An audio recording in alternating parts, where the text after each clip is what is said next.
présentation avec une petite réflexion autour de l'éthique. Quand j'étais en train de préparer cette intervention, une question se m'a posée face à la MOVE et face à ma participation dans cette nouvelle organisation. D'abord, pour quelles raisons, moi, en tant que psychologue clinicien d'orientation psychanalytique, appartiens à une association des médecins? La question de l'éthique est venue répondre à cette interrogation. Pour Guy Briol, psychiatre et psychanalyste, parler d'éthique suppose de s'approcher de la vérité, disons d'une vérité de l'homme. L'éthique est au fondement même de la civilisation, donc de la position de l'homme dans son rapport à la vie et à la manière qu'il peut avoir d'occuper sa place dans le monde. L'éthique se différencie de la morale qui se situe davantage du côté de ce qui est exigé de chacun. Pour l'éthique, tout n'est pas pris dans les commandements. La loi articulée, ceci sera plutôt de la morale, mais bien plutôt au-delà du sentiment d'obligation qui constitue cependant pour chacun une orientation. Une ligne de conduite qui guide nos actes. L'éthique est une question pour tous. Elle concerne, et même plus particulièrement, les pratiques qui touchent à la vie des hommes. Celles qui s'exercent dans l'urgence, autour du traumatisme et dans toutes les situations d'exception, mettent encore plus l'accent sur ces questions éthiques. Il faut faire aussi une différence entre l'éthique et la déontologie, qui est le cadre d'exercice pour lesquels sont établis un certain nombre de règles et de devoirs. Néanmoins, il existe toujours une tension dynamique entre éthique et déontologie, d'autant plus qu'on l'exerce dans un cadre contraint. Dans ce sens, la question de l'éthique s'est posée dès le début de la pratique médicale. Le médecin a toujours été un homme d'autorité, et quand je parle d'autorité, je fais référence à avoir l'autorité de parler de tout. Comme signale le psychanalyste Jacques Lacan, parler de la vie, la mort, la santé, les maladies, la politique, la famille, parmi d'autres. Dans la figure du médecin repose toujours l'idée d'une supposition du savoir. Personne va consulter un médecin au moins que nous supposons que celui-ci sait quelque chose de ce qui nous arrive. Cela s'appelle dans les champs psychanalytiques le transfert, mais pas le transfert dans le sens freudien où le sujet va projeter dans la figure du médecin les affections ou sentiments de ses premières figures importantes de la vie. C'est le transfert dans le sens lacanien où la supposition de savoir qui est attribuée à celui qui soigne et joue un rôle fondamental dans tout traitement. Cette autorité et cette supposition de savoir impliquent aussi une responsabilité. Et pour ce qui nous intéresse, le médecin est appelé à répondre aussi aux crises. La réponse repose une partie de sa responsabilité. En ce point, il y a une coïncidence avec ceux qui, comme moi, exercent un métier qui touche la vie des hommes, spécialement si ce métier est lié à la vie psychique. Mais il ne s'agit pas de tomber dans une position moraliste de décider pour les autres ou de dicter des commandements. Pour les médecins et pour tous ceux en charge de la vie des gens, la paradoxe de l'éthique, c'est qu'elle s'impose à nous avec encore plus d'acuité lorsque la loi est défaillante. Dans l'année 2017, Jacques-Alain Miller, psychanalyste de l'Association mondiale de psychanalyse, a fait référence dans un congrès à Madrid à la situation du Venezuela. Il parle de l'importance de la prise de parole face à l'absence de l'état de droit et des garanties judiciaires dans certaines circonstances. Pour lui, les psychanalystes ajouteraient encore une fois tous ceux qui peuvent influencer dans la vie des hommes, bien entendu les médecins, devaient assumer une position de dénonciation face à l'absence de loi et l'abus de pouvoir. Pourquoi se prononcer face à ce type de système? Dans ce type de système, il existe le silence des institutions, aussi l'actuation de nombreux acteurs qui restent sous silence, peut-être par prudence. Le silence aussi comme un signe de ne pas prendre une position afin d'être prudente. Mais la prudence peut avoir 12 exceptions. Aristote, dans l'éthique à Nicomaque, dit que la prudence est une vertu de l'intelligence. Il signale que les vertus traduisent la raison droite, les bien agir. Les vertus de l'intelligence sont liées à l'exécution, c'est-à-dire à la production où le sens ne sert à rien s'il n'est pas lié à l'action. Il s'agit d'un côté aller au-delà du bien commun, et de l'autre que sans la possibilité de l'action, la prudence n'a pas place. Un homme prudent est celui qui cherche les biens pour lui, mais aussi pour les autres.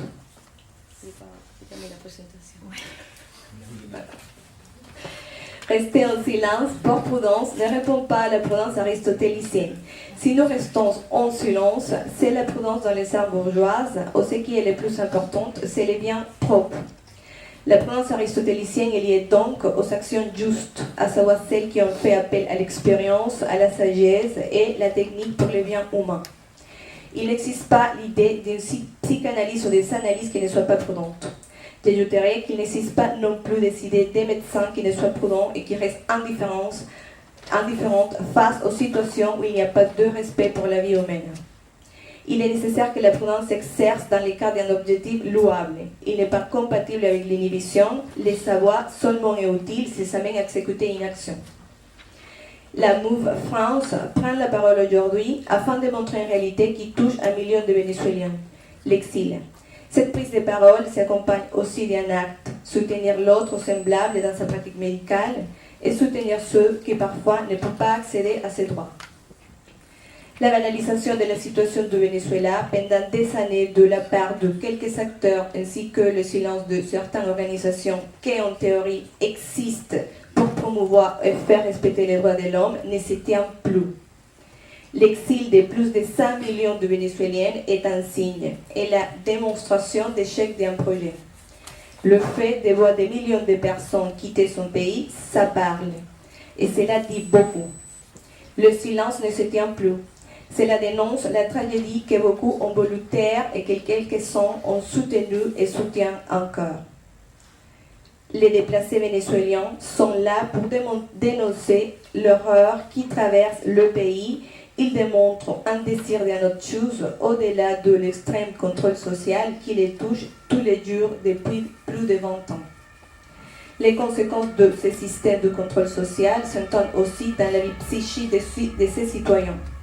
Pourtant, j'ai voulu profiter de l'opportunité de parler de mon expérience. Le système sanitaire au Venezuela est en crise, comme tous les pays, peut-être comme toutes les institutions. Mais quels sont les effets de cette crise dans la vie psychique des sujets? Je vais parler de la notion de crise. Jacques-Alain Miller, lors d'une interview donnée en 2008, dit qu'il y a crise au sens psychanalytique quand le discours, les mots, les chiffres, les rites, la routine, tout l'appareil symbolique, ça veut dire tout ce qui donne sens, s'avère soudain impuissance à tempérer un réel. Le réel comme ce qui n'a pas sens et ne peut pas s'exprimer par des mots, qui n'en fait qu'à sa tête. Une crise, c'est le réel déchaîné, impossible à maîtriser. Le signifiant crise renvoie étymologiquement à un moment critique où les choses basculent ainsi qu'un jugement autour d'une décision à prendre. Pour Gilles Carros, la crise apparaît alors comme un moment de rupture entre la ligne du temps, un événement qui extrait le sujet de sa routine et les somme à élaborer un nouveau rapport au réel. C'est ce rapport de la crise autant qu'il nous fait parler de moments de crise. Mais au Venezuela, combien de moments de crise? Tous ceux qui ont vécu au Venezuela dans les dernières années connaissent cette notion de crise. Un certain événement critique s'est produisait à notre Vénès imposé presque immédiatement. De la même façon, par rapport aux nouvelles lois, nouvelles manières de faire les choses, nouvelles restrictions ou interdictions, nouveaux problèmes, nouveaux slogans gouvernementaux, nouvelles monnaies, nouvelles manières de voyager, de sortir du pays, de rester au pays, la révolution ne se repose pas et ne permet non plus que les citoyens se reposent. À peine un événement est apparu, voilà déjà que les prochaines pointes sont nées. Les patterns routine, crise, routine a été remplacé par la série crise, crise, crise qui tend à l'infini. Le passage entre l'instant de regard et le moment de conclure est souvent immédiat, court-circuitant le temps pour comprendre les situations. Il existe donc une succession de moments de crise en répit. À peine un système symbolique installé, c'est-à-dire à peine on commence à comprendre et donner au sens aux événements, ce système vacille pour donner place à un autre. Nous pouvons les décrire comme un instant de voix éternel. Les conséquences de ces mouvements d'accélération infinie est la fragilisation du lien social et la mise au rebut de tous ceux qui peinent à suivre ces rythmes. Ce mouvement a aussi des effets sur la vie psychique des sujets. Les changements dans les liens sociaux, dans les discours, ont affecté la manière dans laquelle les Vénézuéliens interprètent leur réalité. Nous trouvions des sujets complètement déboussolés, des sujets psychotiques qui déclenchent des crises, une derrière l'autre, des nouvelles manifestations symptomatiques près des parts du pays, des sujets angoissés, traumatisés, des sujets qui banalisent la violence, des sujets qui comptent dans une histoire kafkienne. La seule chose qui les interpellait face à l'horreur de la propre transformation de sa vie était de continuer à travailler pour pouvoir survivre. Quels sont les échos chez les sujets de ces crises en répit? Comment réagir quand la société, notre grande hôte, change? Nous commençons à rencontrer en consultation beaucoup de sujets avec des symptômes ou des crises subjectives qui déclenchaient suite à la rencontre à un réel, à la rencontre des difficultés de la crise. Cela ne veut pas dire que tous les sujets répondaient de la même manière. En psychanalyse, c'est la singularité qui importe. La crise, parfois, a produit des effets positifs sur la vie des sujets. Je vais vous lire quelques extraits au récit des patients que j'ai rencontrés. Il ne s'agit pas de présentations cliniques, c'est des récits simplement. Ok. Madame Mérida, une femme de plus de 50 ans, avait commencé à se sentir fatiguée et sans envie de rien faire. Elle ne voulait pas non plus sortir de chez elle. La rencontre avec la foule l'angoissait énormément. Mais surtout, les symptômes les plus gênants pour elle étaient un sentiment de culpabilité qui la traversait et qui la faisait cogiter pendant toute la journée. Elle a rencontré un événement dans un supermarché qu'elle définissait comme traumatique. J'étais avec ma voisine de toute la vie. Nous faisions la queue depuis des heures. Cela était le jour où nous pouvons acheter. Soudain arrive un groupe de personnes qui voulaient entrer avant nous. Ma voisine lui dit non, on est ici depuis des heures, et une femme parmi ce groupe de personnes qui ont voulu entrer avant nous a pris un couteau et l'a poignardé. Quand j'ai vu les sangs, je me suis mis à courir afin de rentrer chez moi. Elle a su après que sa voisine avait été amenée dans un hôpital pour être soignée. Mais suite à cet événement, elle ne pouvait plus la revoir. Elle disait sentir la honte pour avoir agi comme une lâche. Elle voulait quitter le pays. Monsieur M, un homme un peu plus de 50 ans, arrive à la consultation en soulignant qu'il souffre de crises d'angoisse. Il commence à décrire comment sa vie a complètement basculé suite à la crise de l'année 2012. Il travaillait comme ingénieur pour PDVSA et s'était engagé dans la grève de cette société qui, un peu de temps après, lui avait laissé sans emploi contre des milliards de Vénézuéliennes. Rencontre un parcours presque errant suite au licenciement. Il avait commencé un nouvel emploi grâce à un ami qui lui avait donné la possibilité de gérer un petit magasin dans un gros supermarché, un gros marché populaire à Caracas. Il signalait qu'il devrait arriver à 4h du matin, qu'à cette heure-là, il y avait beaucoup de personnel militaire de la garde nationale en train de vendre des cartons Claps au prix 3 fois plus cher que celui du coût habituel. Cela le produisait un mal-être généralisé. Il ne voulait plus retourner au travail. Il se demandait comment, depuis des années d'études et de travail spécialisé, sa vie allait finir dans des conditions pareilles. Il se demandait pourquoi il devrait être confronté à regarder tous les jours ceux qui lui avaient imposé tant de malheurs. Le déclenchement de la crise s'était produit suite à une rencontre avec une petite fille au marché qui lui avait proposé une fellation en échange d'un sachet d'harine pain. La fille lui a dit « Vas-y, je le fais pour pouvoir manger ». Il se disait angoissé, perdu et coincé entre la possibilité de quitter ce travail comme une manière de refuser ces nouvelles ordres de choses ou rester afin de pouvoir manger et soutenir sa vie. Okay.